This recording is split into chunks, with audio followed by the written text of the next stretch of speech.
We're rolling the intro, sir. We'll be on in just a moment. Good enough. Of course. Good evening and welcome. I'm Scott Ostro, Vice President of the Commissioners of St. Mary's County. Commissioner President Guy is joining us via Teams. Good evening, Commissioner President Guy. Good evening, everybody. Good evening, everyone. Before I introduce the other commissioners, I ask that you turn your cell phones off or on vibrate. Sitting to my right, residing in the 1st Commissioner District, which includes Ridge, Piney Point, St. George's Island, Commissioner Eric Colvin. Good evening. Residing in the 2nd Commissioner District, which includes Leonardtown and Hollywood, Commissioner Mike Hewitt. Good evening. Sitting to my left, residing in the 3rd Commissioner District, which includes Charlotte Hall, 7th District, and Golden Beach, and Mechanicsville, Commissioner Mike Alderson Jr. Good evening. Seated at the end of the dais on my left is County Administrator, Mr. David Weiskopf. Good evening. And sitting at the table on my right, our Communications Director, Ms. Jenna Guzman. Good afternoon, evening? Evening-ish, yes, evening, yeah. And Ms. Julie Birch, our timekeeper tonight, is sitting in the front row. Our video media team is behind the glass. Tonight's public hearing is on the proposed amendments to St. Mary's County Building Excise Tax Ordinance. We will now have a presentation from Ms. Buffy Giddens, our county attorney, the one and the only. Thank you, Commissioners. Good evening. So this public hearing tonight is to consider the amendments to the excise tax. A brief history on this is that in June 30th of 2022, we had an impact fee that sunset due to the passage of legislation in Annapolis that preceded that sunset. And that legislation said that on July 1st, 2023, St. Mary's County would have the authority to impose a building excise tax, in essence to replace the building impact fee. And that was to give greater flexibility with being able to support public facilities that were created by new development. So with that policy background in mind, the excise tax was drafted. And so these amendments are to clarify the scope of that tax, which is to reflect that it does include municipalities. So there's language in this updated ordinance to make that explicit in case it was unclear, and as well to change the time of when the tax is collected from building permit issuance to the issuance of the occupancy permit. There are a lot of red lines, and that's because in order to clarify everything and make everything consistent, there had to be some definition changes. I think it's also important to touch on what the amendments do not do. The amendments do not raise the taxes. They do not alter the fees that were set previously. They don't alter the allocation funding, the allocation formulas, and they don't really expand the scope of the policy or impose new categories of taxation. So although there's a lot of red line, there's really 2 amendments that are different in this version of the ordinance than in the original one. Preceding this public hearing, the county attorney's office had come before the commissioners on February 10th to request this public hearing. We also published notice in the Southern Maryland newspapers we submitted that notice on February 11th. It was published on the 20th and the 27th. We're here today for the public hearing, and then the public comment period will remain open through the close of business on March 17th, which is next Tuesday, and St. Patrick's Day. And to date, we've received 2 written comments. One was a letter from the Southern Maryland Realtors Association in opposition to the amendments, and then the other was from the attorney for Leonardtown. He wanted to include in the record all of any correspondence that he and I have had back and forth, which we weren't able to get uploaded into Diligent for today's public hearing. You've all seen copies of those correspondences, and we will have those included on the decision date. with that, I can either answer any questions or turn it over. Any questions? Thank you very much, Counselor. Mr. David Weisskopf will now provide the format for tonight's public hearing. Thank you, Commissioner. Here are the guidelines for today's public hearing. All speakers who wish to address the commissioners are asked to please sign up in the lobby. All speakers will be allotted 3 minutes to address the commissioners. At the end of the 3 minutes, our communications director, Jenna Guzman, will let you know your time has expired. We ask that you please respect the time limit to give all those who wish to speak an opportunity to be heard. Please note that for privacy reasons, we are no longer asking speakers to state their full address on camera, only the city or town in which you reside. This public forum is being televised live on St. Mary's County Government TV Channel 95 and streamed to our YouTube channel. It is critical that you speak directly into the microphone so that those watching at home can hear you. If you miss any part of this hearing, it will remain available for on-demand viewing on the St. Mary's County Government YouTube channel. We will now begin accepting comments from those who have signed up to speak. And the first person is George Tolfson. Welcome, sir.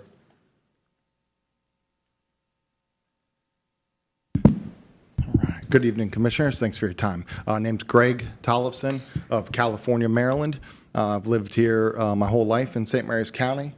Properties from Ridge to Leonardtown and to Calvert County and things. So very familiar with developments and how this new ordinance update to your policy could restrict further growth in a municipality as it's not clearly calling out Leonardtown. But I'm not here to discuss why all my reasons for opposing the update, but I am here to ask the commissioners to address a potential conflict of interest with Mr. Mike Hewitt and his financial holdings and real estate properties outside of the municipality.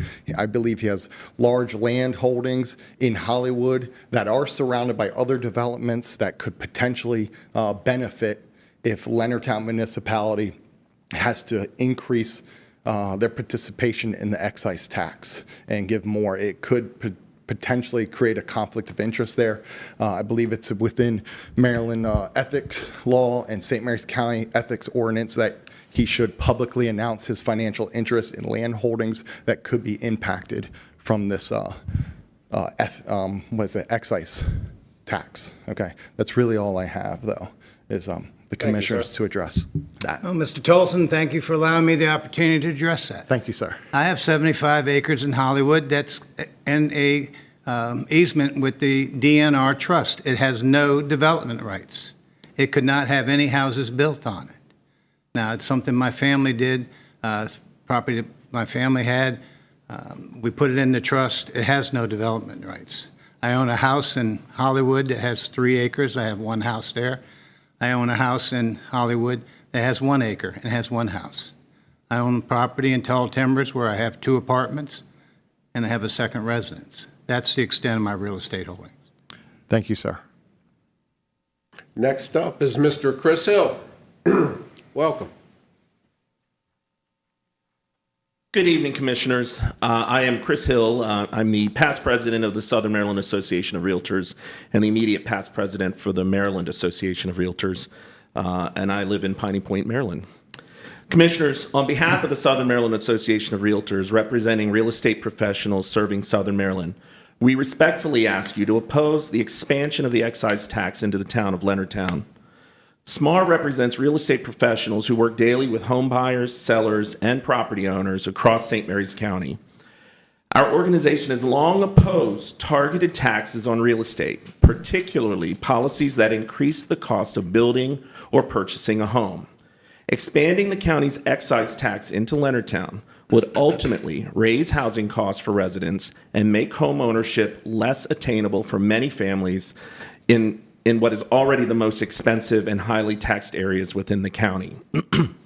We are concerned about the proposal to expand the county excise tax within municipalities. This expansion represents a second tax increase on your residents, after this board voted 3-2 to raise the excise tax during its creation in 2023.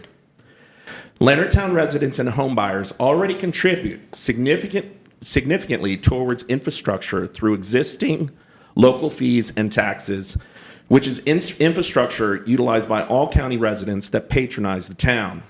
New homebuyers in Leonardtown already pay approximately $24,000 in local impact fees dedicated to supporting growth within the town, infrastructure the county does not support. These local investments ensure that development helps pay for the infrastructure required to support the municipality, requiring municipal residents and businesses to also pay the full county excise tax for roads, parks, and recreation, services already paid for by the Leonardtown impact fee, would create a duplicative tax burden for those buying within the municipality.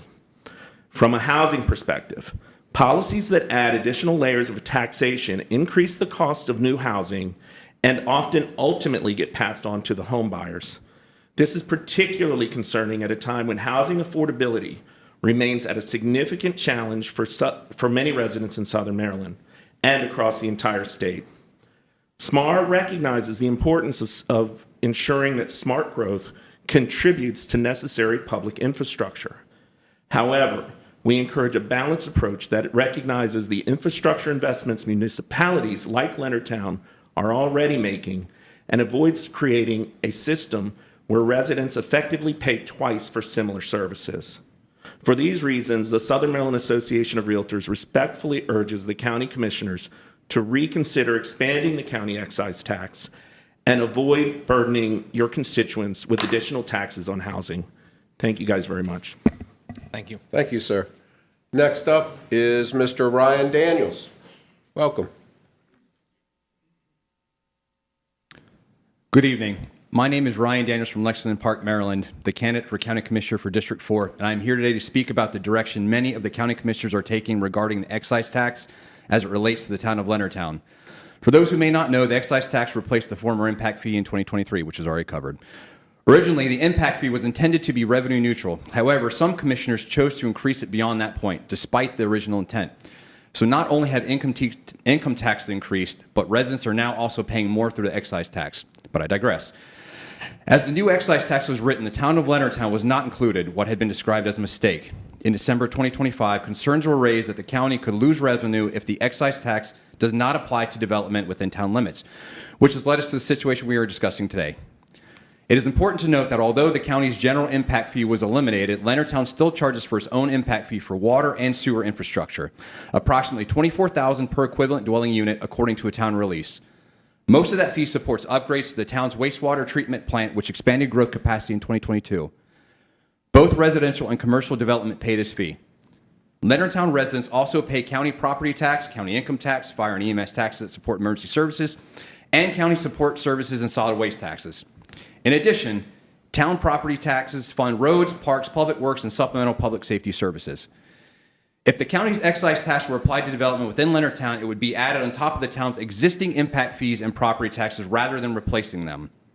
This would create duplicative charges without additional services, which was also already covered. In February 11th statement, Mayor Dan Burris said Leonardtown residents should not be required to pay twice for infrastructure services that the town already provides. He's right. It is also important to emphasize that Leonardtown is not asking to avoid contributing to shared regional infrastructure. The town is simply asking for a fair and transparent approach that recognizes municipal infrastructure already funded locally, ensures school-related revenues are dedicated to school capacity, and avoids unnecessary duplication of taxes and fees for town residents.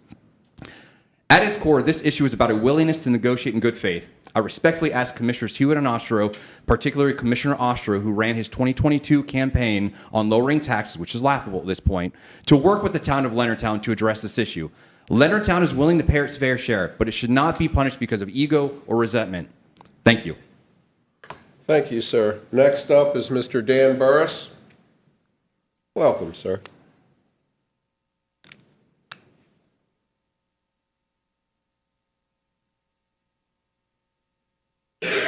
Good evening, Dan Burris, resident of Leonardtown and also the mayor of Leonardtown.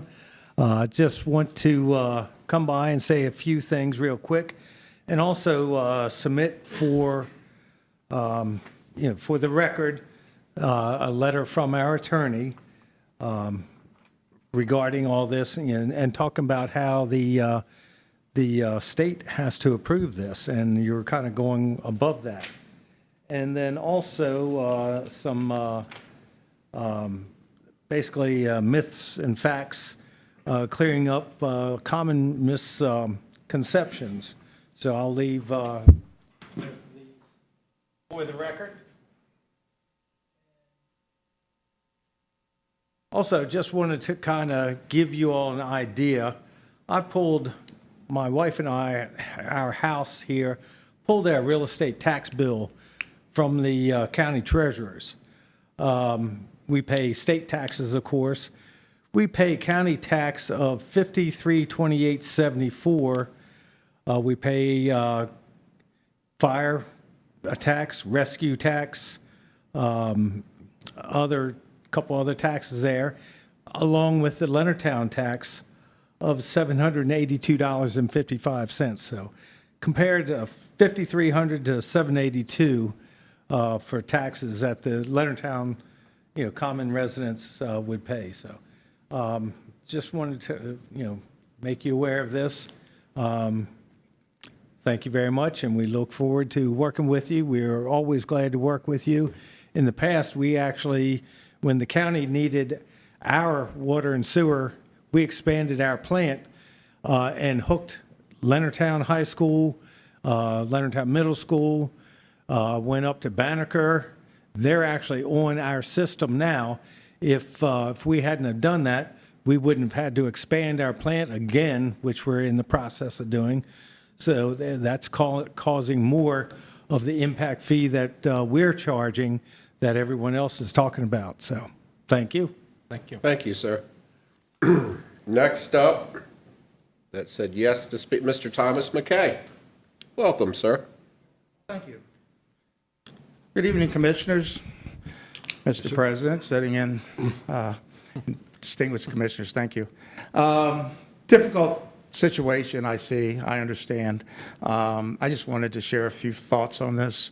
And my first thought is, well, I don't, you really don't have the legislative authority to do this. I think you know that. So it would, I don't know whether you're just looking for some way to bring the county and the town into court and spend taxpayer dollars that way. This is so simple. It is so, so simple. I was elected president of the Board of County Commissioners in 2002. And when I came into county government, there was this disdain between the town of Leonardtown and county government. I thought, my gosh, what is wrong? Why does these, I knew all the commissioners. We all grew up in St. Mary's County. I knew the mayor, Chipper Norris. I knew all the town council, but they couldn't, they just did not get along. There was an animosity. And I really wanted to solve it. So anyway, one of the very early things that I did was I scheduled a monthly luncheon with the president of the county commissioners in Charles County, Murray Levy.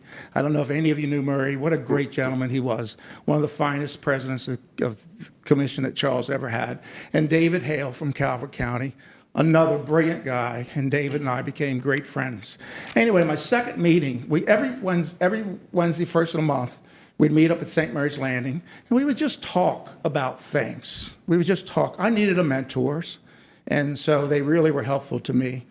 Anyway, the second meeting, I said to the commissioners, I said, do any of you have problems between your towns, your municipalities, and your county government? And, Charles has two municipalities. They have La Plata and Indian Head. Calvert has two. They have Chesapeake Beach and North Beach. And Dave and Murray Levy, who went on to have a distinguished career as not only president of the county commissioners, but also a state delegate. He said to me, he says, Tommy, I'll tell you what I do. He says, I meet once a month with the mayors of those municipalities, just like we're doing here today. He said, I meet individually with those guys. I thought, what a brilliant idea. On my way back, I called Donna Gabicki.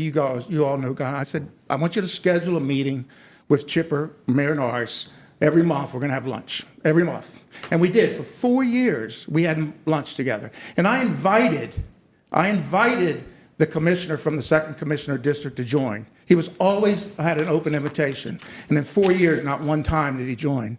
And in 4 years, not one time did he support any of the efforts that were brought forward for the town of Leonardtown publicly. He was always trying to battle it. He was always trying to fight it. And we have that again. We still have that. And we have to correct that. The simple Your time has answer expired. is Please wrap working up. together. Thank you very much. Thank you, sir. Next up is Mr. Eric Golden. Welcome.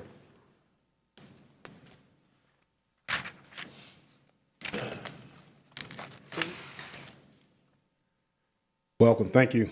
Good evening, Commissioners. My name is Eric Golden. I am the President and CEO of Cedar Lane Senior Living Community here in Leonardtown, and I want to thank you for the opportunity to speak with you today. I'm here to express serious concern about the proposed additional excise tax and the unintended consequences it will have on senior multifamily housing, affordable housing development. As you know, we have a planned development to be developed here in Leonardtown shortly, and I can tell you that senior affordable housing is fundamentally different from market rate development. These projects operate on fixed rents and extremely tight margins. Rents are capped, funding sources are limited, and costs are carefully balanced years in advance. There is no way to absorb that cost. We can't raise rents to make it work. In many cases, that tax alone is enough to make a project financially infeasible, meaning it never gets built.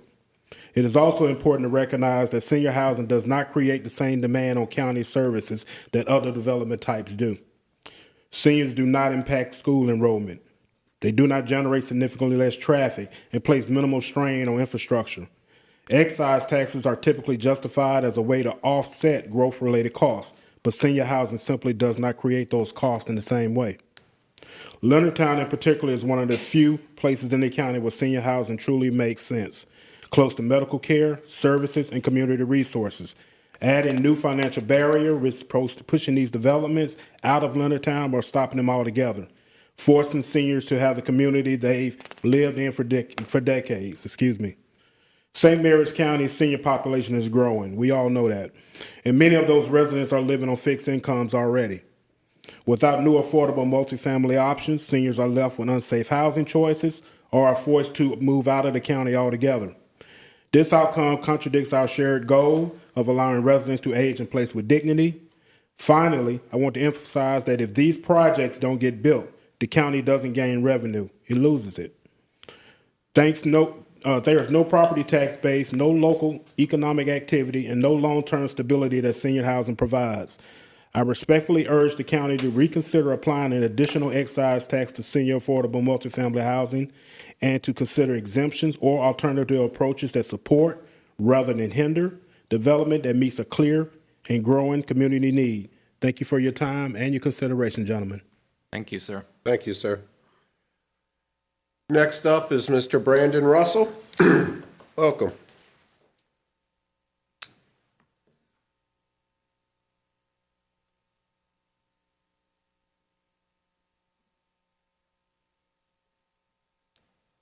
Good evening, Brandon Russell, Leonardtown, Maryland.